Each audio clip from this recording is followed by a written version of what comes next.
খুনের বিচার হওয়া দরকার। আমি একজন খুনি হয়ে গেলাম, খুনের বিচার হওয়া দরকার।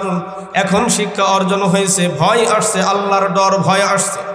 তাই নওজোয়ান যুবক আল্লাহর বান্দা ইচ্ছা করলে ওখান থেকে পলায়ন করতে পারতেন, তা না কইরা দাঁড়িয়ে আছে। বিকেল বেলা বৃদ্ধ লোকের দুই ছেলে আসছে, ডাক দিয়ে বলতেছে, নওজোয়ান যুবক আমার বাবাকে কে মারছে? নওজোয়ান যুবক ডাক দিয়ে বলে, ভাইজান রাগের বশীভূত হইয়া তোমার বাবাকে আমি মারধর করেছি, ফলে সে মারা গেছে। চলো ভাই শরীর আদালতে যাই, আমি শাস্তি পেয়ে যাই, আমি পাপী পাপের শাস্তি পেয়ে যাই, আর তোমরা তোমাদের বাবার হত্যার বিচার পেয়ে যাও। নওজোয়ান যুবক বৃদ্ধ লোকের দুই ছেলেকে নিয়ে মদিনাতুল মুনাওয়ারার প্রেসিডেন্ট খলিফাতুল মুসলিমিন হযরত উমরের দরবারে আসছে। ও খলিফাতুল মুসলিমিন, আমার বাবাকে সে হত্যা করেছে, তুমি করছো হত্যা? বলে হ্যাঁ হত্যা করেছি। তাহলে তোমার বিচার হলো হত্যার বিনিময়ে হত্যা, তোমাকেও হত্যা করতে হবে। এমন সময় নওজোয়ান যুবক ডাক দিয়ে বলতেছেন, ও খলিফাতুল মুসলিমিন, আপনি আমাকে হত্যা করবেন, ফাঁসিতে ঝুলাইবেন, কোনো বাধা নাই। তবে খলিফাতুল মুসলিমিন, আমার বাড়ির এলাকায় একজন ইহুদি আমার কাছে অনেক টাকা ঋণ, তার কাছে অনেক টাকা ঋণী আমি, সে আমার কাছে অনেক টাকা পাবে, আমাকে একটু অব্যাহতি দিন, সুযোগ দিন, তার ঋণটা পরিশোধ করে আমি চলে আসবো মদিনাতুল মুনাওয়ারায়, এরপরে আমাকে ফাঁসি দেন, কোনো আশা, কোনো বাধা নাই। হযরত উমর বলে, তোমাকে আমি সাইডা দিই আর তুমি পালায়ে যাও? না না, এটা হতে পারে না, তোমার একজন জিম্মাদার মদিনাতুল মুনাওয়ারা মানাও, তোমার যদি কেউ জিম্মাদার হয় তাহলে আমি তোমাকে ছাড়তে পারি। নওজোয়ান যুবক ডাক দিয়ে বলে, খলিফাতুল মুসলিমিন, আজকে যদি মদিনাতুল মুনাওয়ারায় আমার বাবা থাকতো তাহলে বাবা জিম্মাদার হইতো, আমার যদি একজন জোড়ের ভাই থাকতো, জোড়ের ভাই আমার জিম্মাদার হয়ে যাইতো, আজকে যদি মদিনাতুল মুনাওয়ারায় আমার মা থাকতো, মা আমার জিম্মাদার হইতো। ও খলিফাতুল মুসলিমিন, আমার কোনো আত্মীয় নাই, সুতরাং আমি কোনো জিম্মাদার পাবো না, আমাকে হত্যা করে দেন, আমাকে ফাঁসি দেন। ঠিক এমন সময় পয়গম্বরের একজন আশিক সাহাবী হযরতে আবু যার গিফারি বলে, ও খলিফাতুল মুসলিমিন, এই যে আমার একজন মুসলমান নওজোয়ান ভাই, মুসলমান যুবক, আমি তার জিম্মাদারের দায়িত্ব নিলাম। যদি আমার যুবক ভাই টাইম মতন, সময় মতন মদিনাতুল মুনাওয়ারায় ফিরে না আসে, তাহলে আপনি আমাকে শুলিতে দিবেন, আপনি আমাকে ফাঁসির কষ্ট উঠাবেন। ঠিক নির্দিষ্ট লিখে দিয়েছে, জুমার দিন জোহরের নামাজের পরে, জুমার নামাজের পরে বিচার হবে। নওজোয়ান যুবক আবু যার গিফারি রাদিয়াল্লাহু তাআলা আনহুকে জিম্মাদার বানায় উনি ইহুদির ঋণ পরিশোধ করার জন্য তিনার বাড়িতে রওনা হয়েছে। কিতাবের মধ্যে লিখতেছেন, নওজোয়ান যুবক আল্লাহর বান্দা বাড়িতে আইসা ইহুদির ঋণ আগে পরিশোধ হয়েছে, ইহুদি যে টাকাগুলো পাইতো সেই টাকাগুলো তাকে শোধ করে দিয়েছে। ইহুদির ঋণটা শোধ কইরা তিনি বাড়িতে আসছে।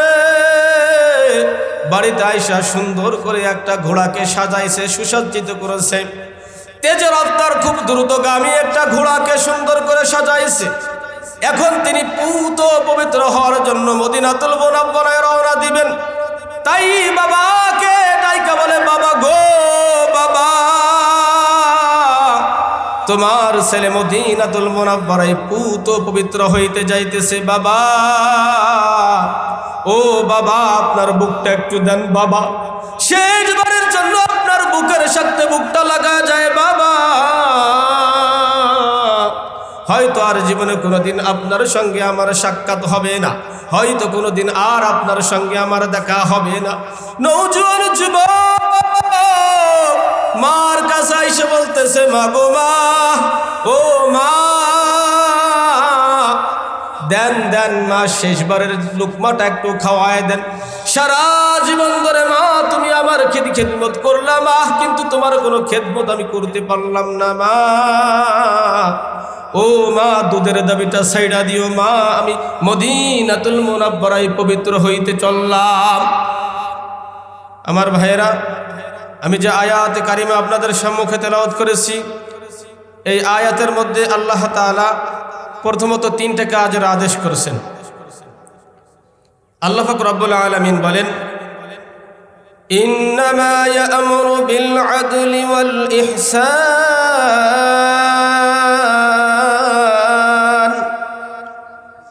ওয়া ইতা'i যিল কুরবা।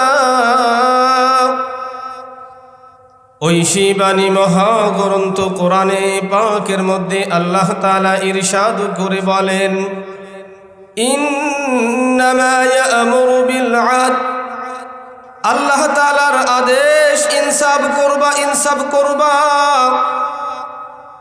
ন্যায় বিচার তোমরা প্রতিষ্ঠা করবা, ইনসাফ করবা। কিসে ইনসাফ করব? সমাজের মধ্যে ইনসাফ প্রতিষ্ঠা করব, রাষ্ট্রের মধ্যে ইনসাফ প্রতিষ্ঠা করতে হবে। মেম্বার তার প্রজাদের উপর ইনসাফ প্রতিষ্ঠা করবে, ন্যায় বিচার প্রতিষ্ঠা করবে। চেয়ারম্যান তাদের প্রজাদের মধ্যে ন্যায় বিচার প্রতিষ্ঠা করবে। এমপি সাহেব তার প্রজাদের মধ্যে ন্যায় বিচার প্রতিষ্ঠা করবে। মন্ত্রী তার প্রজাদের মধ্যে ন্যায় বিচার প্রতিষ্ঠা করবে। প্রধানমন্ত্রী তার দেশের মধ্যে ন্যায় বিচার প্রতিষ্ঠা করবে। আল্লাহ তাআলা ওইটাই বলেন, ইয়া'মুরু বিল আদল, ইনসাফ প্রতিষ্ঠা করার আদেশ দিয়েছেন আল্লাহ তাআলা। তাই আল্লাহর রসুল, আল্লাহর পয়গম্বর তার সারা জীবন ধরে ন্যায় বিচার প্রতিষ্ঠা করে গিয়েছেন। কিতাবের মধ্যে আসছেন, দো জাহানের সরদার নবী পাকের জীবদ্দশায় একবার কুরাইশ বংশের একজন মহিলা চুরি করেছে কুরাইশ বংশের মহিলা। সাহাবারা হতবাক হয়ে গেলেন, কুরাইশ বংশের মহিলার তো আজ হাত কাটা হবে। হায় হায়, সাহাবায়ে কেরাম চিন্তাগ্রস্ত হয়ে গেলেন। কুরাইশ বংশের মহিলার হাত কাটা হলে পয়গম্বরের বেইজ্জতি হয়, তাইলে কি করা যায়, কি করা যায়? নবীর কাছে একটা সুপারিশ নিয়ে যাওয়া হোক, যাতে করে এই কুরাইশ বংশের মহিলার হাতটা না কেটে আইনটা একটু শিথিল করা হোক, বিচারটা একটু শিথিল করা হোক। কে যাবে আল্লাহর নবীর কাছে? আবু বকর তুমি যাও। না না, আমি যাইতে পারবো না। হযরত ওমর তুমি যাও। না না, আমি পারবো না। হযরত উসমান যাও পয়গম্বরের কাছে। না, আমি উসমান যাইতে পারবো না। হযরত আলী যাও। না না, আমি যাইতে পারবো না। সাহাবায়ে কেরাম চিন্তা করলেন, তাহলে কাকে পাঠানো যায়? রাসূলুল্লাহর একজন পালক পুত্র ছিল হযরতে যায়েদের একটা সন্তান ছিল যার নাম উসামা। সাহাবায়ে কেরাম চিন্তা করলেন, রসুলের যেহেতু নাতি হয় উসামা, এই উসামার মাধ্যমে রসুলের কাছে আমরা প্রস্তাব পাঠাবো। হযরতে উসামা রাদিয়াল্লাহু তাআলা আনহু রসুলের নাতি। রাসূলুল্লাহ সাল্লাল্লাহু আলাইহি ওয়াসাল্লাম টেক লাগায়া হেলান দিয়া শুয়াছিলেন। হযরতে উসামা যাইয়া বলে, দাদা, কুরাইশ বংশের মহিলা চুরি করেছে, তার হাত কাটলে নবীর বংশের বেইজ্জতি হয়, নবীর বংশের সম্মানহানি হয়। ও দাদা, আপনি তো মদিনার প্রেসিডেন্ট, মদিনার বিচারপতি, কুরাইশ বংশের মহিলার বিচারটাকে একটু শিথিল করা যায় দাদা। কিতাবের মধ্যে লেখেন, আমার আপনার পয়গম্বর টেক লাগাইয়াছিলেন, গুসাই নবীর চোখের মধ্যে রক্ত জমা হয়ে গেছে, আল্লাহর নবীর কণ্ঠস্বর উঁচু হয়ে গেছে। রসুল সোজা হয়ে বসছেন, ডাক দিয়ে বলতেছে, আমার সাহাবায়ে কেরাম শুনে রাখো, কুরাইশ বংশের মহিলা চুরি করছে তা নয়। আজকে যদি আমার কলিজার টুকরো ফাতেমা চুরি করত, তাহলেও আমি সঠিক ইনসাফ প্রতিষ্ঠা করে ছাড়তাম। এই জন্যই আল্লাহ তাআলার আদেশ, ইন্নামা ইয়া'মুরু বিল আদল, তোমরা ইনসাফ প্রতিষ্ঠা করবা। দ্বিতীয় নম্বর আদেশ আল্লাহ তাআলার ওয়াল ইহসান, তোমরা ভালো ব্যবহার করবা, ভালো ব্যবহার করবা।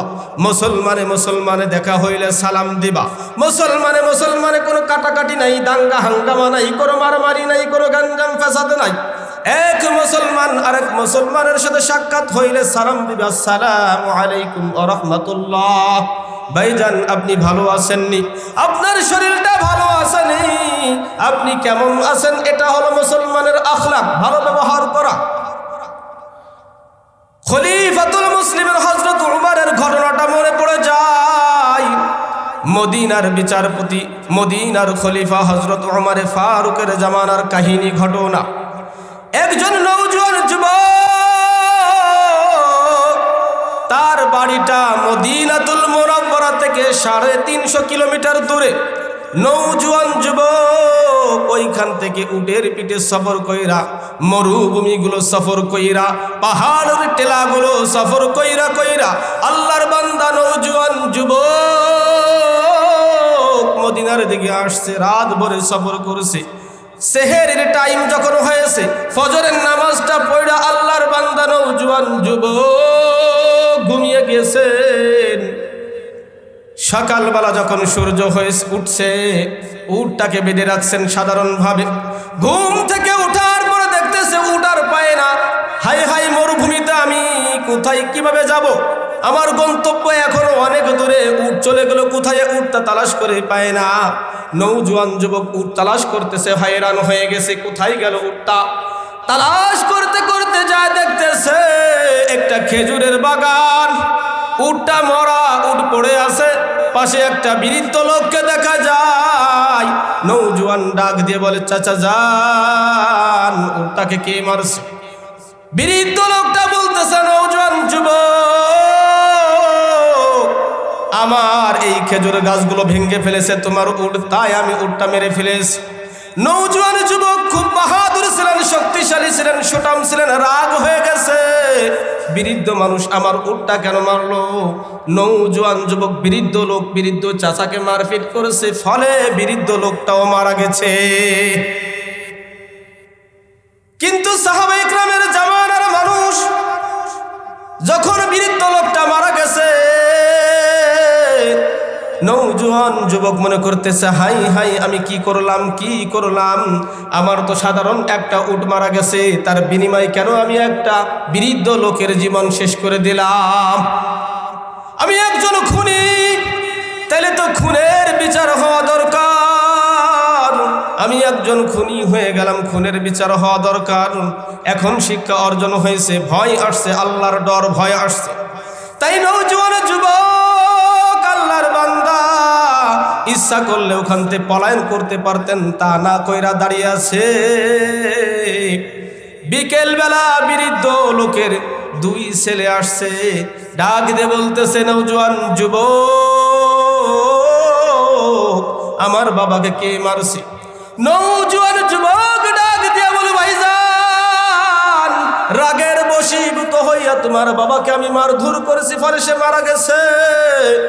চলো ভাই, শরীয়ত আদালতে যাই, আমি শাস্তি পেয়ে যাই, আমি পাপী, পাপের শাস্তি পেয়ে যাই, আর তোমরা তোমাদের বাবার হত্যার বিচার পেয়ে যাও।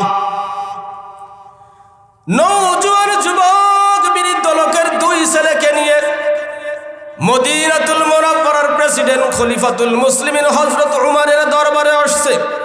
ও খলিফাতুল মুসলিমিন, আমার বাবাকে সে হত্যা করেছে, তুমি করছো হত্যা? বলে, হ্যাঁ, হত্যা করেছি। তাহলে তোমার বিচার হলো হত্যার বিনিময়ে হত্যা, তোমাকেও হত্যা করতে হবে। এমন সময় নওজোয়ান যুবক ডাক দিয়ে বলতেছেন, ও খলিফাতুল মুসলিমিন, আপনি আমাকে হত্যা করবেন, ফাঁসিতে ঝুলাইবেন, কোনো বাধা নাই। তবে খলিফাতুল মুসলিমিন, আমার বাড়ির এলাকায় একজন ইহুদি আমার কাছে অনেক টাকা ঋণ, তার কাছে অনেক টাকা ঋণী আমি, সে আমার কাছে অনেক টাকা পাবে, আমাকে একটু অব্যাহতি দিন, সুযোগ দিন, তার ঋণটা পরিশোধ করে আমি চলে আসবো মদিনাতুল মুনাওয়ারায়, এরপরে আমাকে ফাঁসি দেন, কোনো আশা, কোনো বাধা নাই। হযরত উমর বলে, তোমাকে আমি সাইডা দিই আর তুমি পালায়ে যাও? না না, এটা হতে পারে না। তোমার একজন জিম্মাদার মদিনাতুল মুনাওয়ারা বানাও। তোমার যদি কেউ জিম্মাদার হয় তাহলে আমি তোমাকে ছাড়তে পারি। নওজোয়ান যুবক ডাক দিয়ে বলে, খলিফাতুল মুসলিমিন, আজকে যদি মদিনাতুল মুনাওয়ারায় আমার বাবা থাকতো তাহলে বাবা জিম্মাদার হইতো। আমার যদি একজন জোড়ের ভাই থাকতো, জোড়ের ভাই আমার জিম্মাদার হয়ে যাইতো। আজকে যদি মদিনাতুল মুনাওয়ারায় আমার মা থাকতো, মা আমার জিম্মাদার হইতো। ও খলিফাতুল মুসলিমিন, আমার কোনো আত্মীয় নাই, সুতরাং আমি কোনো জিম্মাদার পাবো না, আমাকে হত্যা করে দেন, আমাকে ফাঁসি দেন। ঠিক এমন সময় পয়গম্বরের একজন আশিক সাহাবী হযরতে আবু যার গিফারি বলে, ও খলিফাতুল মুসলিমিন, এই যে আমার একজন মুসলমান নওজোয়ান ভাই, মুসলমান যুবক, আমি তার জিম্মাদারের দায়িত্ব নিলাম। যদি আমার যুবক ভাই টাইম মতন সময় মতন মদিনাতুল মুনাওয়ারায় ফিরে না আসে তাহলে আপনি আমাকে শুলিতে দিবেন, আপনি আমাকে ফাঁসির কাষ্ঠে উঠাবেন। ঠিক নির্দিষ্ট লিখে দিয়েছে, জুমার দিন জোহরের নামাজের পরে, জুমার নামাজের পরে বিচার হবে। নওজোয়ান যুবক আবু যার গিফারি রাদিয়াল্লাহু তাআলা আনহুকে জিম্মাদার বানায় উনি ইহুদির ঋণ পরিশোধ করার জন্য তিনার বাড়িতে রওনা হয়েছে। কিতাবের মধ্যে লিখতেছেন, নওজোয়ান যুবক আল্লাহর বান্দা বাড়িতে আইসা ইহুদির ঋণ আগে পরিশোধ হয়েছে। ইহুদি যে টাকাগুলো পাইতো সেই টাকাগুলো তাকে শোধ করে দিয়েছে। ইহুদির ঋণটা শোধ কইরা তিনি বাড়িতে আসছে। বাড়িতে আইসা সুন্দর করে একটা ঘোড়াকে সাজাইছে, সুসজ্জিত করেছে। তেজের রফতার খুব দ্রুতগামী একটা ঘোড়াকে সুন্দর করে সাজাইছে। এখন তিনি পূত পবিত্র হওয়ার জন্য মদিনাতুল মুনাওয়ারায় রওনা দিবেন। তাই বাবাকে ডাইকা বলে, বাবা গো বাবা, তোমার ছেলে মদিনাতুল মুনাওয়ারায় পূত পবিত্র হইতে যাইতেছে। বাবা, ও বাবা, আপনার বুকটা একটু দেন বাবা, শেষবারের জন্য আপনার বুকের সাথে বুকটা লাগা যায় বাবা।